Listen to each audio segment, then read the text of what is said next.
Hello everyone, welcome to exam Guruji. मैं हूं professor समन्वय रिछारिया और आज हम देखने वाले इंडियन पिनल कोड 1860 भारतीय दंड संहिता 1860 में प्रिपरेशन और अटेम्प्ट। इससे पहले के लेक्चर को अगर आप ध्यान से देखेंगे तो वहां पर स्टेजेस ऑफ ऑफेंस की बात कर दी गई है कि किसी भी अपराध के किसी भी ऑफेंस के कमीशन ऑफ ऑफेंस के लिए किन किन स्टेजेस की जरूरत होती है।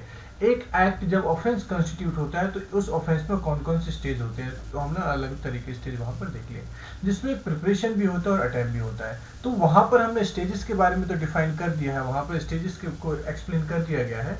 लेकिन अगर इस वाले लेक्चर को रिकॉर्ड करने का मोटिव यही था कि एग्जामिनेशन में चाहे प्रीलिम्स की बात करें चाहे मेन एग्जामिनेशन की बात करें कि प्रिपरेशन और अटेम्प्ट को लेके इलस्ट्रेशन बेस्ड क्वेश्चन पूछे जाते हैं, दृष्टांत आधारित प्रश्न पूछे जाते हैं। तो वहां पर ये आइडेंटिफाई करना बड़ा मुश्किल हो जाता है कि कोई भी एक्ट, कोई भी कार्य या लोग प्रिपरेशन तैयारी की श्रेणी में आएगा या अटेम्प्ट प्रयत्न की कैटेगरी में आएगा। ठीक है, तो हमारे इंडियन लॉ की अगर मैं बात करूं या क्रिमिनल सिस्टम की अगर मैं बात करूं या क्रिमिनोलॉजी की अगर मैं बात करूं तो कुछ प्रिंसिपल ले डाउन किए गए हमारे क्रिमिनोलॉजी में। तो उसके बारे में आज हम चर्चा करेंगे कि कौन कौन से प्रिंसिपल है, उसको कैसे वहां पर प्रिपरेशन और अटेम्प्ट को आइडेंटिफाई किया जा सकता है। और यहाँ पर हम ये भी देख पाएंगे कि इन दोनों में डिफरेंस क्या होते हैं। क्लियर, चलिए तो देखेंगे।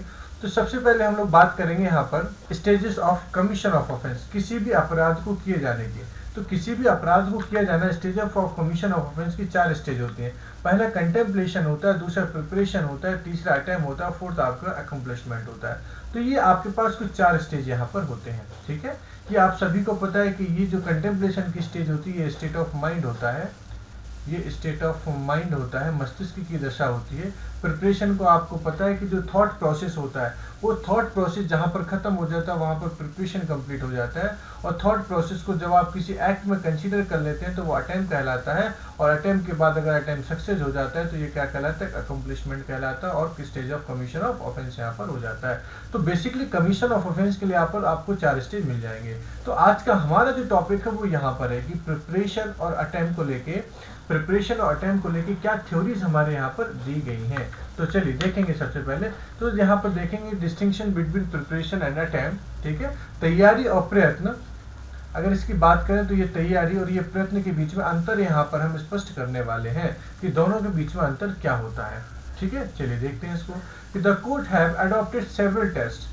कोर्ट ने यहाँ पर बहुत सारे टेस्ट जो अडॉप्ट किए हैं to distinguish between a preparation and attempt to commit an offence.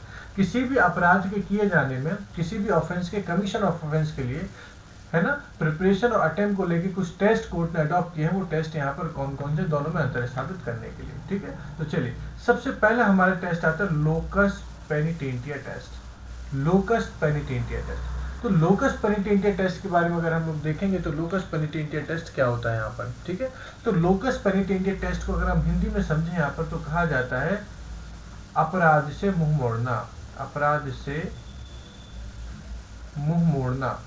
ठीक है, इसको हम लोग आम भाषा में कहते हैं अपराध से मुंह मोड़ना। तो अपराध से मुंह कब मोड़ा जाता है, तो कहा जाता है कि किसी भी ऑफेंस के लिए आप जब किसी भी ऑफेंस को करने के लिए जाते हैं और आपके पास कुछ ऐसी अपॉर्चुनिटी होती है कि आप क्या कर सकते हैं, ऑफेंस को गिव अप कर सकते हैं। ऑफेंस का जो आइडिया होता है उस अपॉर्चुनिटी को गिव अप कर सकते हैं, मतलब उस अपराध से विमुख हो सकते हैं, मुंह मोड़ सकते हैं। तो कहा जाता है लोकस पेनिटेंटिया टेस्ट है। ठीक है, तो चलिए रीड करते हैं लोकस पेनिटेंटिया टेस्ट को कि इफ द अक्यूज्ड, यदि अपराधी has the opportunity to give up the idea of committing the crime, किसी भी अपराध को किए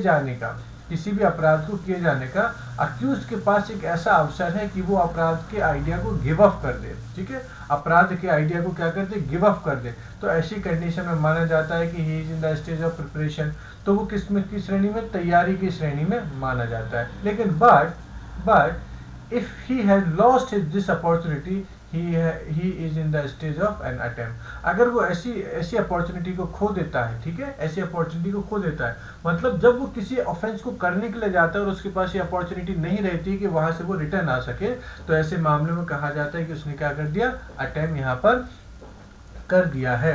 तो लोकस पेनिटेंटिया टेस्ट का जो जनरल मीनिंग होता है वो होता है अपराध से मुंह मोड़ना। तो अगर आपके पास ये अवसर है कि आप अपराध का आइडिया जो है वो गिव अप कर सकते हैं, उसको छोड़ सकते हैं, तो आप तैयारी के स्टेज में होते हैं। लेकिन यदि आपको अपराध करने का जो अवसर होता है, अपराध करने का जो जो आइडिया हो, जो अपॉर्चुनिटी होती है, उसको गिव अप करने की आप स्थिति में नहीं होती हैं, उससे एक कदम आगे बढ़ जाते हैं, तो फिर वहाँ पर आपको जो है आप इस अटेम्प्ट के स्टेज में आ जाते हैं। क्लियर? चलिए, कुछ यहाँ पर रेस्ट्रिक्शन है, कुछ यहाँ पर केस लॉस हैं जो लोकस पेनिटी इंटेरेस्ट को डिफाइन करते हैं। सबसे पहला केस हमारे पास है आर वर्सेस टेलर का केस।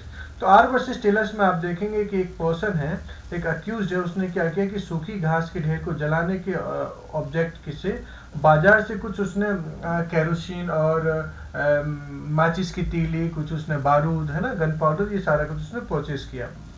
कोर्ट ने यहाँ पर डिसाइड किया कि भाई ये एक्चुअली प्रिपरेशन की स्टेज में है। क्यों?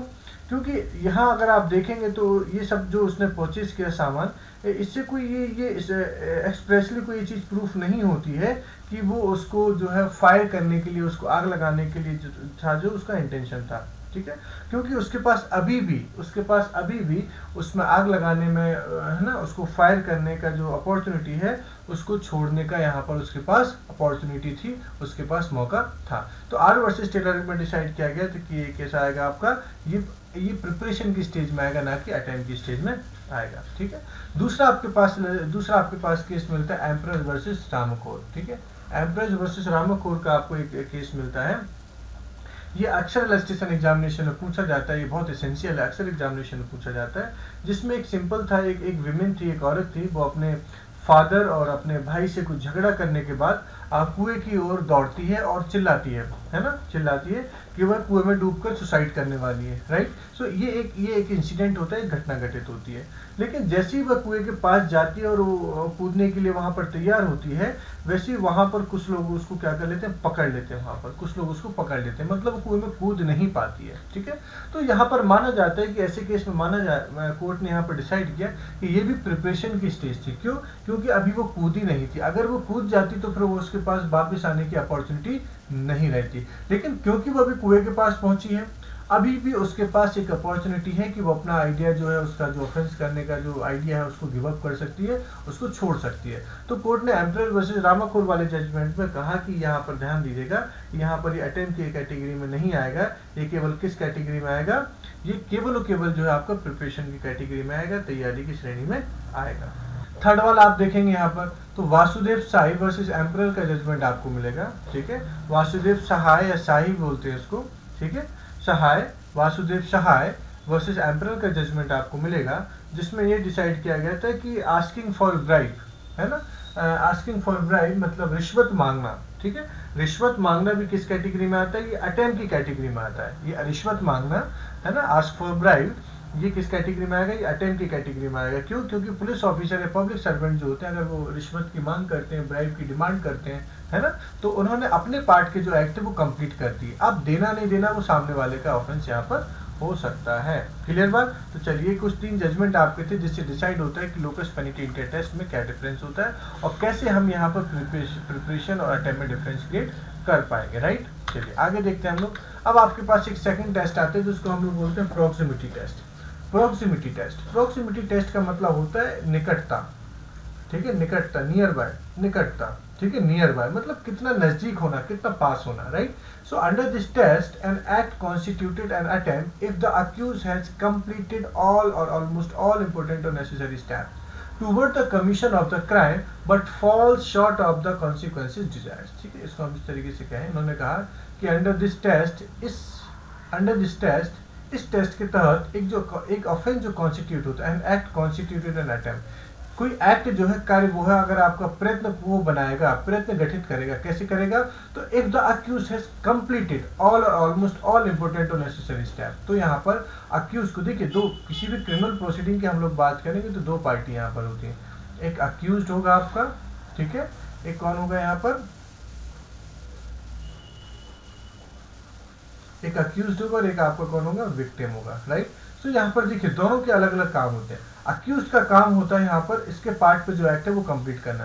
तो यदि अक्यूज्ड अपने पार्ट की सारी चीजें कंप्लीट कर देता है, ठीक है, और अगर वो जो डिजायर चाहता है वो नहीं मिलती है, ठीक है, तो अक्यूज्ड की इसमें कोई गलती नहीं होती। अक्यूज्ड के ऊपर कोई डिपेंड नहीं करता कि जो डिजायर वो चाहता है वो मिले ना मिले।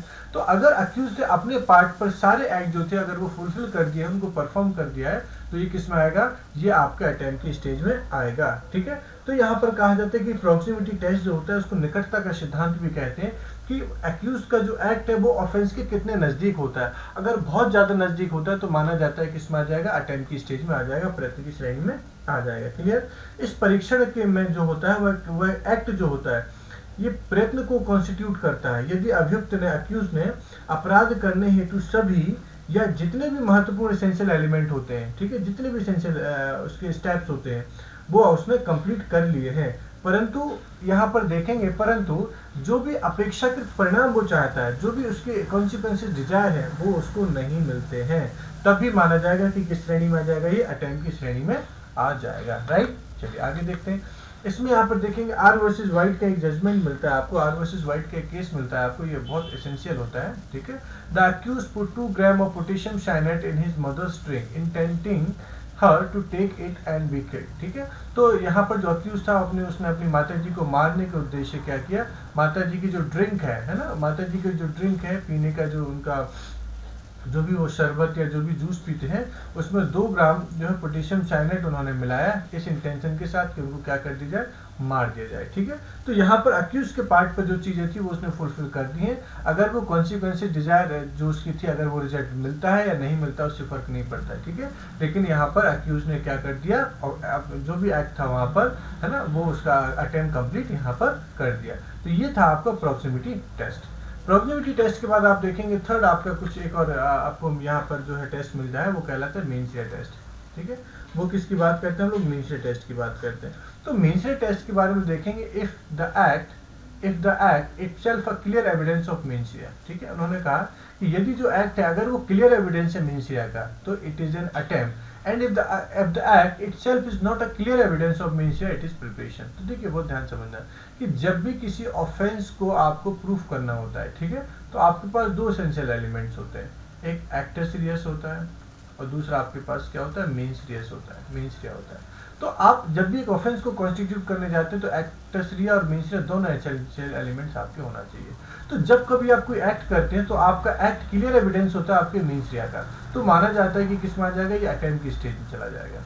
लेकिन आपका एक्टस रिया जो है वो क्लियर एविडेंस नहीं होता है मीन्स रिया का, तो ये किस में चला जाएगा आपका, ये किस में चला जाएगा, प्रिपरेशन की स्टेज में चला जाएगा, ये तैयारी की श्रेणी में चला जाएगा। राइट। सो ये कुछ आपके यहाँ पर टेस्ट है। अब इसमें देखेंगे, इसको अगर ध्यान से देखेंगे तो एक एग्जांपल आपको मिल जाएगा इसमें कि going to the market and purchasing poison is not a clear evidence that the person intended to commit murder by poisoning and therefore it is a preparation। तो अगर कोई एक पर्सन मार्केट जाता है, ठीक है, एक कोई पर्सन जो है मार्केट जाता है और मार्केट जाने के बाद वहां से कुछ सामान खरीदता है, सामान में कुछ वो पॉइजन जहर जो है परचेज करता है, तो यहाँ पर केवल परचेज करने से ये बात क्लियर नहीं हो जाती है, किसी भी पॉइजन को परचेज करने से बात क्लियर नहीं हो जाती वो किसी ऑफेंस को कमिट करने के लिए की जा रही हो। अक्सर आपने देखा होगा गांव में जो किसान होते हैं अपनी फसल में, अपने अनाज में उसको स्टोर करने के लिए, उसको सुरक्षित रखने के लिए कुछ पॉइजनिंग सब्सटेंस उसमें जो है इंसर्ट करते हैं, उसमें मिलाते हैं। ठीक है। तो क्योंकि हो सकता है कि वो किसी और पर्पस के लिए लिया जा रहा हो, तो वहां पर आपका एक्ट जो है वो आपके मीन से का क्लियर एविडेंस नहीं होगा, नहीं है इस केस में, तो माना जाएगा कि केस में चला जाएगा, प्रिपरेशन की स्टेज में चला जाएगा, तैयारी की श्रेणी में चला जाएगा। इसमें एक और फेमस केस जो अक्सर एग्जामिनेशन में पूछा जाता है, स्टेट वर्सेस पारसमल का एक केस होता है, इसको जरा ध्यान दीजिए। ये पेट्रोल पंप से रिलेटेड एक कोई केस था जिसमें एक पर्सन पेट्रोल पंप पर डीजल खरीदने के लिए जाता है या पेट्रोल परचेज करने के लिए जाता है और वो उससे डिमांड करता है कि मुझे इतनी क्वांटिटी में, इतने मात्रा में जो है कुछ पेट्रोल या डीजल की जरूरत है। तो वो कहता है कि आप अगले दिन आइएगा। तो वो पर्सन क्या करता है, रात में ही वहां पर रुक जाता है और देखता है तो वहां पर रात में बहुत सारे डीजल में जो है मिलावट की जाती है। ठीक है। तो यहाँ पर देखेंगे जब मिलावट की जाती है तो माना जाता है कि इतना डीजल आपको पेट्रोल सुबह जो डिलीवर करना है, सुबह जो आपको जो किसी पर्सन को, अपने क्लाइंट को, कस्टमर को देना है, उसके लिए आप पहले से ही क्या कर रहे हैं, मिलावट कर रहे हैं। तो ये जो एक्ट है आपका क्लियर, ये जो एक्ट है आपका क्लियर एविडेंस है मीन्स क्या का, तो यहाँ पर माना गया कि आपने क्या किया, यहाँ पर अटेम्प्ट किया, यहाँ पर प्रयत्न किया। ठीक है। तो ये केसेस सारे याद रखना। चलिए अब हमारे पास एक सबसे लास्ट हमारे पास सोशल अलार्म टेस्ट है। एक और टेस्ट हमारे पास है to differentiate preparation and attempt. ठीक है। प्रयत्न और तैयारी में डिफ्रेंशिएट करने के लिए सोशल अलार्म टेस्ट आपके पास है। सोशल अलार्म टेस्ट क्या होता है, देखिए सोशल अलार्म टेस्ट को हम लोग हिंदी में कहते हैं, अगर इसको हम लोग सामान्य सी भाषा में कहें तो सामाजिक संत्रास, इसको हिंदी में हम लोग कहते हैं सामाजिक संत्रास परीक्षण। ठीक है। मतलब इसमें कुछ ऐसे एक्ट होते हैं, इसमें कुछ ऐसे, हालांकि ये बिल्कुल बिल्कुल अलग है। मैं कहता हूँ कि इन चारों, अगर मैं टेस्ट की बात करूँ, इन चारों टेस्ट में से ये बिल्कुल अलग ही टेस्ट है आपका, बिल्कुल अलग टेस्ट है आपका, ठीक है। तो सोशल अलार्म टेस्ट, तो if the act cause social alarm, ठीक है, सोशल अलार्म समाज को कोई खतरा उत्पन्न करता है, ठीक है। सोशल अलार्म का मतलब कि सोसाइटी को कोई संत्रास कारित करता है, सोसाइटी को कोई इंटिमिडेट करने का काम करता है, ठीक है। तो it would be regarded as an attempt howsoever remote it may be from the complete offence, ठीक है। इसको इस तरह समझिए कि जब भी कोई एक एक्ट किया जाता है, और एक्ट अगर क्या करता है यहाँ पर, सोसाइटी के सोशल अलार्म को क्या करता है, ये अलार्म मतलब सामाजिक शांति को अगर विघ्न डालता है, सामाजिक शांति को अगर विघ्न डालता है, तो एक्ट के केस में माना जाएगा, ये कैसा माना जाएगा, उस ऑफेंस का अटेम्प्ट माना जाएगा, उस ऑफेंस का अपराध माना जाएगा, चाहे वो कितना ही जो है रिमोट क्यों ना हो, कितना ही दूरस्थ क्यों ना हो, कितना ही दूरस्थ क्यों ना हो, है ना। तो इसके बारे में कहा जाता है। हालांकि बहुत एक्सेप्शन है ना, बहुत एक्सेप्शनल है ये। इलाहाबाद हाई कोर्ट ने तो इसको एक्सेप्ट करने से ही मना कर दिया, लेकिन इसके बारे में कहा जाता है कि ये ऐसे ऑफेंस में एग्जीक्यूट किया जाता है, ये ऐसे ऑफेंस में ये प्रिंसिपल लेट डाउन किया गया, ये ऐसे ऑफेंसेस के लिए लेट डाउन किया गया जो ऑफेंस अगेंस्ट सोसाइटी होते हैं। जैसे ऑफेंस अगेंस्ट सोसाइटी में आप देखेंगे आईपीसी में चैप्टर 6 को अगर देखेंगे तो ऑफ ऑफेंस अगेंस्ट स्टेट की जब हम लोग बात करते हैं कि स्टेट के अगर कोई स्टेट के अगेंस्ट अगर कोई ऑफेंस होगा, तो वहां पर सोशल अलार्म टेस्ट माना जाएगा। जहां पर स्ट्रिक्ट लायबिलिटी होती है, वहां पर भी सोशल अलार्म टेस्ट माना जाता है। क्यों?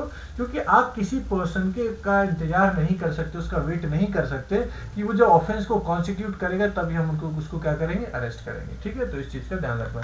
तो सोशल अलार्म टेस्ट बहुत ही कंट्रोवर्शियल रहा है, अधिकतर ज्यादातर न्यायालयों ने इसको एक्सेप्ट करने से मना कर दिया, लेकिन फिर सुप्रीम कोर्ट ने इस मामले में कहा कि कुछ ये सोशल अलार्म टेस्ट भी बिल्कुल रिलेवेंट है, बिल्कुल सही है, लेकिन इसको ऐसे ऑफेंसेस में लेना चाहिए जिसमें मेन सजा की आवश्यकता नहीं होती है, जिसमें मेन सजा एब्सेंट होता है, जैसे स्ट्रिक्ट लायबिलिटी वाले ऑफेंस हो गया, पब्लिक न्यूसेंस वाले ऑफेंस हुए आपके, ठीक है। ऑफेंस अगेंस्ट आपके स्टेट होते हैं, पब्लिक ट्रैंक्विलिटी से रिलेटेड अगर ऑफेंस होते हैं, तो ऐसे केसेस में, क्योंकि इसका नाम ही क्या है, सोशल अलार्म टेस्ट है, सोशल अलार्म टेस्ट है मतलब सामाजिक संत्रास, जो सोसाइटी को परेशान करने वाले ऑफेंस होते हैं, जिससे सोसाइटी डायरेक्ट जो है प्रभावित होती है, डायरेक्ट अफेक्ट करती है ना, सोसाइटी को ये डायरेक्ट अफेक्ट करते हैं, ऐसे ऑफेंस के बारे में ये कहा जाता है। अब देखिए, ठीक है, तो ये तो हो गया आपका, है ना। अब इसमें मैं एक केस आपको बताता हूँ कि कॉमनवेल्थ वर्सेस कैनेडी का एक जजमेंट है आपका, ठीक है।